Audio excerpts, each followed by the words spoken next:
Hey everybody, Craig Egan here. I am just checking in with you to give you an update on the past couple of stops, an update on the tour. I just kind of tell you where we're at. So, 2 days ago was Bettendorf, Iowa, and the Vaxxed team, after we crashed their party in Minnesota, decided to move that from a chiropractor's office to a secret, kind of secret, but definitely a private residence. They moved it to somebody's house and said, you're not welcome to come, and we didn't. We figure if we can push them out of the public eye, that's a win. So they moved to a private location. We didn't follow them. Today, in St. Louis, they did the same thing. They were supposed to be at a chiropractor's office. They, about a week ago, or a few days ago, they removed that address from their Facebook page, or the Facebook event. And today they were live streaming from inside of a very nice house, it looked like. But they were no longer in front of a chiropractor's office in St. Louis, and they were no longer right next to a pediatrician's office in St. Louis. So we called that a win.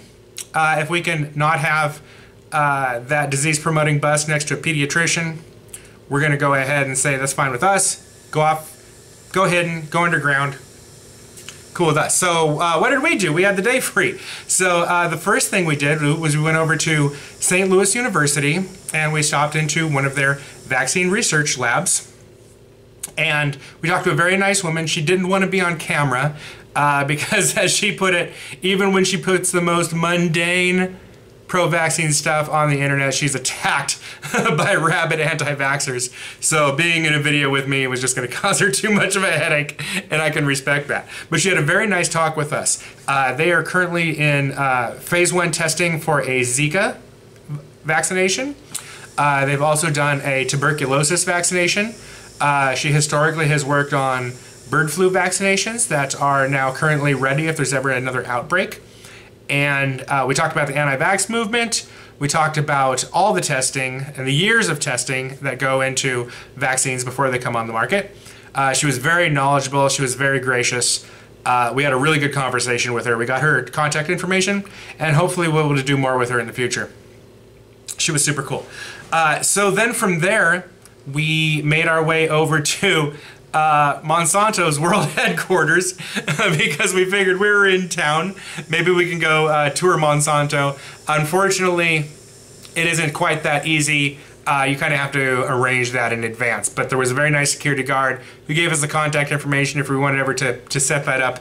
So we figured, you know, anti-vaxxers, all anti-vaxxers are also anti-GMO. They're all anti-Monsanto. Maybe their heads explode if we went and took a couple photos at the Monsanto headquarters. And now we've just kind of moved on. We're waiting for the next spot in Dayton, Ohio. Starting to feel like maybe Vax is going to go private there too, but every time they go private, we're just going to find some Pro-Vax heroes to talk to. We've got a couple of really big ones lined up. I don't want to let the cat out of the bag yet, but we're going to go speak to some very cool people when it comes to vaccines and their history. So that'll be awesome. But one thing I did want to go over right now, just while the Vaxxed bus is going into hiding, I want to kind of point out all the things that have changed since I started following them around. Now, I can't say that I get all the credit for all of these things. Now, there's been a variety of factors involved. There's been the pressure from me. There's been other pressure on the Vaxxed. Social media campaigns, since people have been following me, that gets more commenters on their live streams, things like that. Obviously, their misadventures in Australia have probably put some pressure on them. So I think that has something to do with all the changes that have happened. And let's not forget that clinkety-clunkety bus that they're rolling around in, their RV that's falling apart around them. And boy, I hope it falls apart soon. But all these factors together, me, Australia, the falling apart bus, these are the changes that have occurred since I started following them. Number 1, 10 canceled cities. They canceled 10 full cities on their tour. And I'm really happy about that. 3 of the events that were public events were changed to private events. They went into hiding for 3 of the last 4 events. So I'm going to call that a win.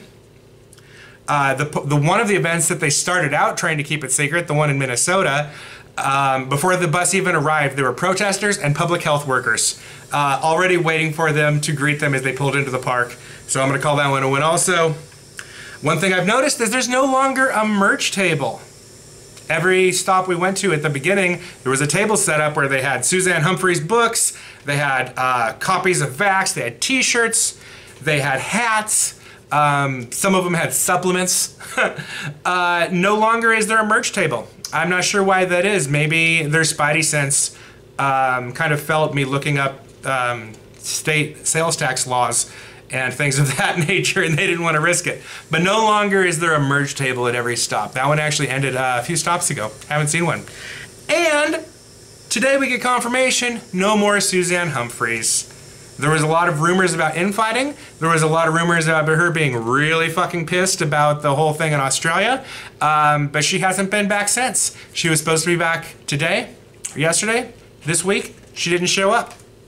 No more Suzanne Humphries. Anu and Polly on their video today said that they're the only ones left on the bus. And Anu is going away in a couple of weeks too. They're training his replacement right now. I'm not sure how much that person's supposed to be doing if the bus is falling apart and they only got 4 stops left. But we'll see what happens. Anyway, so we're moving on to Dayton. We're moving on to Lansing. Hopefully they fall apart before we run out of steam. But I think we're going to keep going. We're going to keep putting on the pressure and try to put the final nail in this coffin. But we've got some really big surprises coming up. You're going to be very excited about that. I can't wait to tell you. I don't want to blow it. But it's big. It's big. So thank you for the support. Thank you for following. Namaste. Vaccinate your kids. Keep it real.